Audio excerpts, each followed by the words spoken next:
I'm Amelia, and today I've been asked to give a little bit of insight into the Barn Theatre's new musical, which I am really excited about. Here is my analysis of the script of Daddy Longlegs.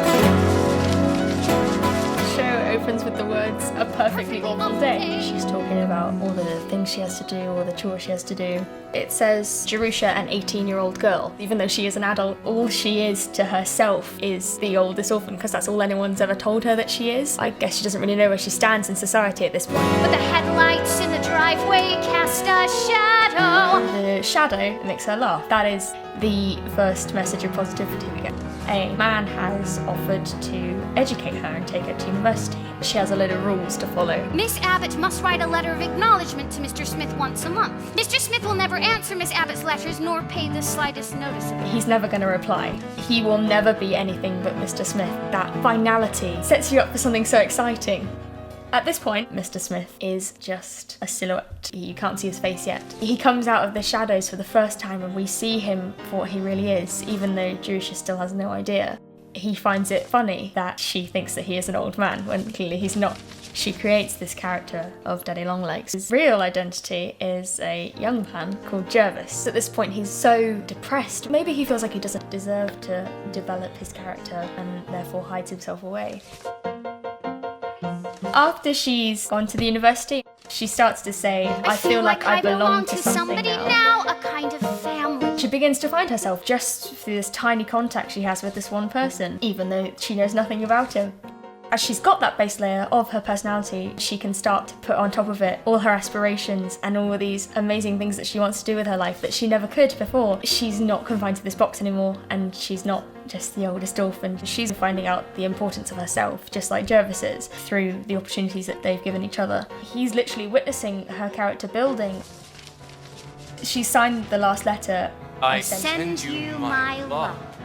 And this has really baffled him. She's sending love to a person she knows nothing about. He says he's searching for what's hidden inside the letter, but I also think that letter symbolises himself.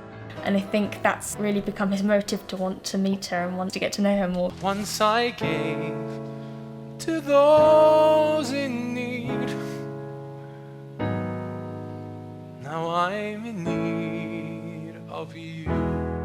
Even though he's in the position of authority, we see him as this vulnerable, scared, sad man that he is. We can see immediately that she's the one who's really helping him. He doesn't accept this until this point. That whole conflict of emotions and motives is just so difficult. She's just completely stripped him down to where he can be built up, I guess, like she was at the beginning. Just who is helping who? He sits in his study in despair. Looking at the audience, he can see right through himself and thinking, I do feel this way about her. To be healed, he had to be opened up and sort of wounded to get that new side of him. Jerusha says this amazing line that echoes out the entire thing. Anyone can rise to a crisis and face a crushing tragedy with courage. But to meet the petty hazards of the day with a laugh, I really think that requires spirit.